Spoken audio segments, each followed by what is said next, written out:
Este otro ejemplo de cómo podemos optimizar un portafolio. Esta vez voy a ocupar la fórmula de Black 72 y lo primero que hice fue generar para cuatro ficticios activos financieros que están acá, BCD, retorno, que están, por ejemplo, en el caso del activo A, 1% más una distribución normal, usando la función de Excel que ustedes ven ahí, donde estoy extrayendo probabilidades en base a una distribución uniforme. Para eso está la función aleatorio, de media cero, desviación estándar de 1%. En el caso del activo B, 1,5% de media incondicional y una distribución normal sobre eso para darle aleatoriedad a la serie que vamos a ver acá de retorno,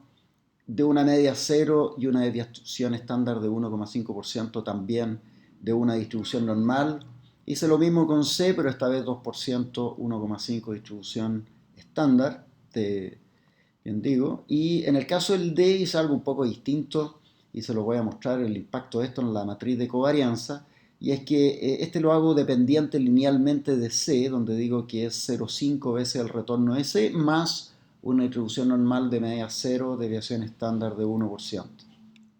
Cuando uno genera retorno, entonces copié obviamente ese dato hacia abajo, lo mismo para B, C y D, para fechas ficticias también, digamos, hasta de 2015, datos mensuales hasta el 2018.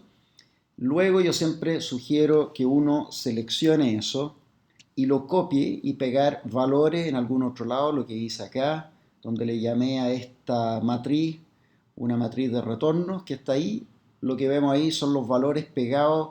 porque cada vez que uno aprieta Enter, de hecho ya lo hice un par de veces y por eso ustedes ven números distintos a los que tengo acá, se generan nuevamente los números aleatorios. Entonces, para evitar eso permanentemente, mejor pegar valores en algún lugar como este y luego vamos a trabajar con estos datos que, créanme, han sido extraídos exactamente de esta misma distribución que está acá, solo que en una simulación anterior, por eso que vemos ahí datos un poco distintos. Nos vamos ahora a una nueva hoja que llamé frontera eficiente con 4 acciones y lo primero que hice fue construir la matriz de covarianza. Cuando son poco activos yo usé aquí una función creada en Visual Basic para Excel,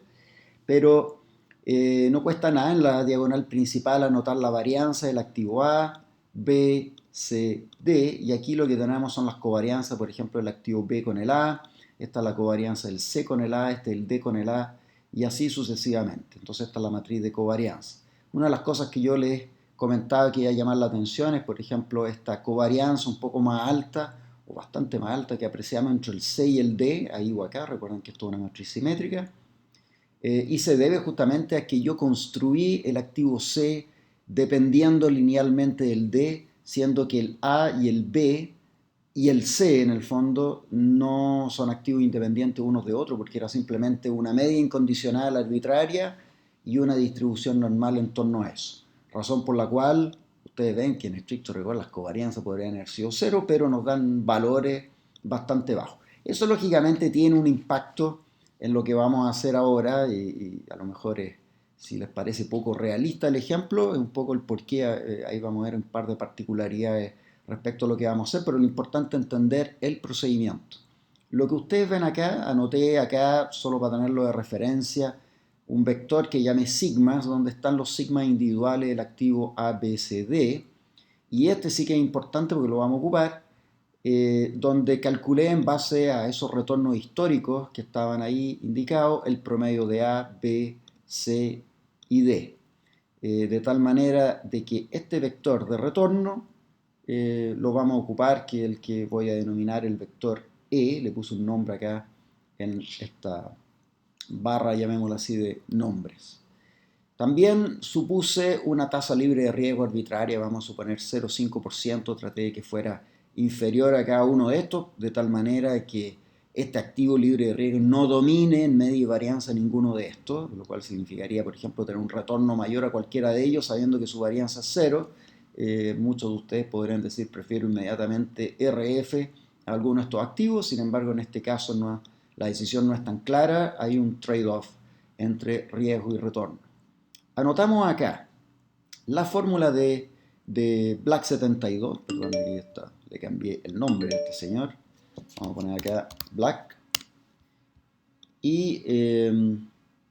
lo que nosotros vamos a observar ahora es que esta fórmula, yo tengo que seleccionar acá 4 celdas, se ve un poco engorroso ahí está la función que necesitamos, donde depende de la multiplicación entre la inversa de mi matriz de covarianza, el vector de retorno y una constante arbitraria, que en este caso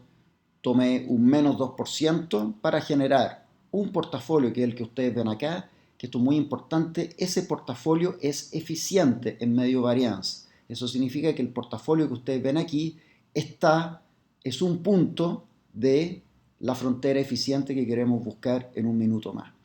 Tomo otra constante arbitraria, en este caso 4%, y hago exactamente el mismo ejercicio, pero esta vez tomando la inversa de mi matriz de covarianza, con mi vector de retorno, pero esta vez con esta constante arbitraria, se genera un nuevo portafolio distinto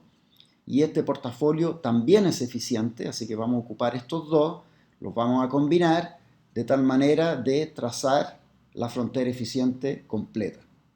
Lo que hice acá entonces, le llamé esto el portafolio 1, que es el que está aquí, portafolio 2, que es el que está acá, sabemos que ambos son eficientes y calculo acá el retorno esperado al primero, usando la función suma producto, tengo los retornos individuales, con esas ponderaciones, hago lo mismo con el portafolio 2, tomo los retornos individuales con esas ponderaciones que, recuerden acá, no restringí la venta corta en esta fórmula, así que por lo tanto es perfectamente posible ir corto, por ejemplo, en este caso en la acción 3 que llamé ahí, que en estricto rigor era el activo, bueno, podríamos aquí cambiarlo como A, B, C y D, para que no nos confundamos. Los retornos, o perdón, las proporciones invertidas en cada uno de los activos A, B, C, D, tal cual aparece ahí. También calculé la varianza de estos portafolios. Sabemos que la fórmula es la traspuesta de este vector multiplicado por mi matriz de covarianza por este vector que está acá. Es la función que ustedes ven acá usando mmult en Excel.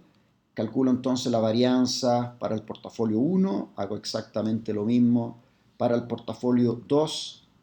También calculé acá convenientemente un ratio de Sharpe, que significa tomar este retorno menos el activo libre de riesgo partido por la desviación estándar, razón por la cual usé acá la función raíz de la varianza. Y claro, podemos ver que el portafolio 1 en este caso aparece con un ratio Sharpe mayor al portafolio 2 en este caso. Insisto, ambos están sobre la frontera eficiente, pero dado esta tasa libre de riesgo, después con la ley de mercado de capitales, tenemos que ver, bueno, cuál es dentro de todos los portafolios eficientes el portafolio de referencia que tendrá cualquier inversionista para combinarlo justamente con esa tasa libre de riesgo y así saber que estamos eligiendo entre todos los portafolios eficientes el portafolio óptimo, que sería el que está acá, y por lo tanto ese portafolio diríamos que corresponde al portafolio de mercado en una economía como esta que tiene solamente 4 activos. Ese es un supuesto que estamos dando más allá, y dicho sea de paso, para todos los que nos están viendo o escuchando, eh, conocen todos los otros supuestos de la teoría de portafolio clásica y además lo que significa trabajar con retornos históricos, que son los que estamos tomando acá, a pesar de que los simulamos, como expectativas de futuro, es decir, generar retorno a partir de eso y generar covarianza a partir de eso. Por supuesto que eso es cuestionable si uno quiere, al día de hoy hay mucha literatura que nos propone algunas alternativas, pero esto es teoría de portafolio básica y por lo menos para entender bien cómo se optimiza un portafolio es lo que estamos haciendo acá. Calculamos la covarianza también para conocer este dato entre el portafolio 1 y 2. Y luego lo que vamos a hacer, de hecho, este número acá yo lo podría cambiar, vamos a poner inicialmente 50 y 50, invertido en el portafolio 1 y en el portafolio 2. Recuerden que ambos son eficientes, están sobre la frontera, pero acá lo que hago es calcular el retorno esperado de invertir 50 y 50 en cada uno de ellos, calculo la varianza, que significa, ahí ocupé una fórmula bastante más carretera que haber usado justamente vectores y matrices, que es lo que hice hasta ahora. Calculé la varianza, lo pueden hacer con vectores y matrices si quieren, y acá tienen la raíz de la varianza, que sería entonces la desviación estándar del portafolio resultante. Este dato es importante: retorno esperado, invertir 50% en el 1, 50% en el 2, y desviación estándar de lo que significa invertir 50% en el primer portafolio eficiente y en el segundo portafolio eficiente otro 50%. ¿Para qué hemos hecho eso? Para generar una tabla de datos donde le vamos a enseñar a Excel. Primero decirle, ok, el primer dato que vamos, o los datos que vamos a ver en esta columna son las desviaciones estándar. Entonces vamos a referenciar en esta celda el cálculo de sigma que hicimos ahí, y en esta celda le vamos a explicar a Excel que es el retorno de un portafolio combinado entre estos dos. De tal manera que la tabla de datos nos llena automáticamente estas dos columnas que vemos acá. La primera columna, importantísima, vamos a poner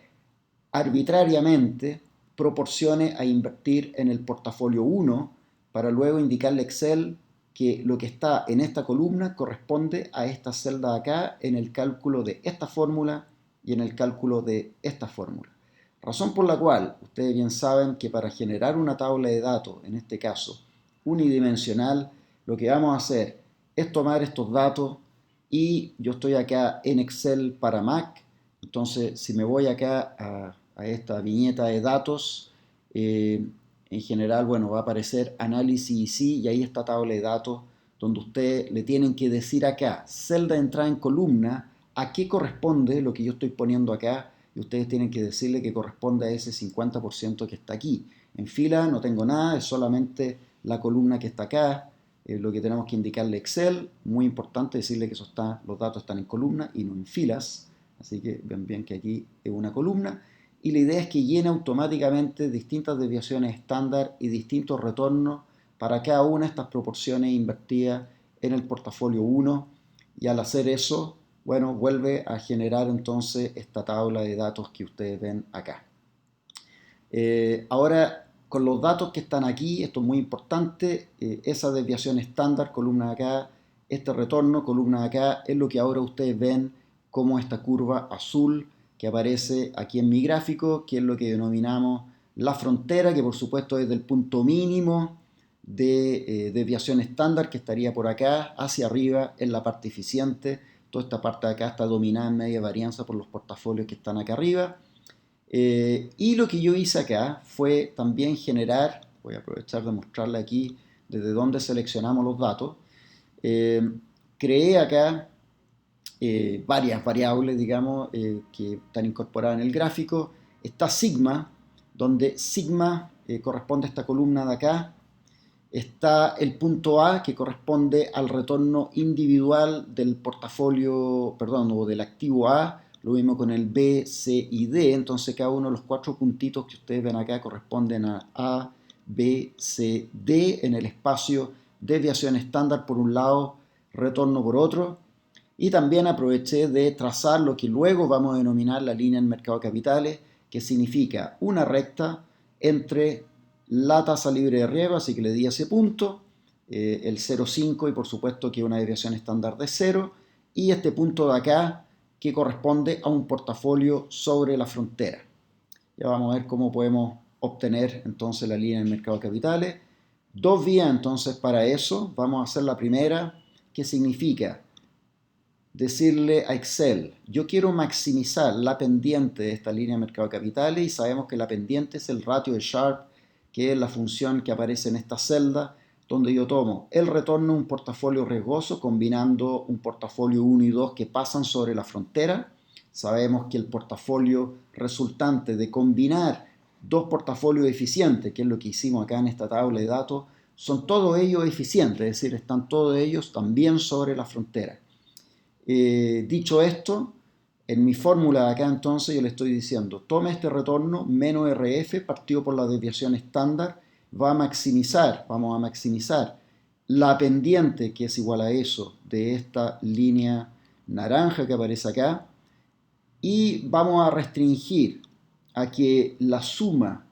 de lo que yo invierta en el portafolio 1 y 2 tenga que ser igual a 1, y no vamos a restringir la venta corta en esta oportunidad. La forma de hacerlo es que me voy a ir en este caso a Solver. Recuerden tener cargado este complemento dentro de su versión de Excel. Lo que voy a hacer es maximizar ese ratio, lo cual significa maximizar la pendiente de la línea de mercado de capitales que está acá, cambiando la celda B17, que en este caso sería cuánto invierto en el portafolio 1. Y la restricción está ya indicada acá, que la K17, es decir, la suma que ustedes ven aquí, sea exactamente igual a 1 o el 100%, es decir, la suma de lo que yo invierto en uno y en el otro tiene que ser igual a 1. Le pedimos a Excel resolver esto. Aquí, claro, puede que nos dé una solución un poquito extraña, dado cómo hemos construido los datos. Aquí vemos que en mi versión de Excel está aquí calculando, se está demorando un poquito, digamos. Si ustedes tienen un procesador lo suficientemente rápido, van a ver que esto es muy rápido de hacer. Y aparece entonces que Solver encontró una solución, lo voy a hacer que la conserve. Aceptamos eso.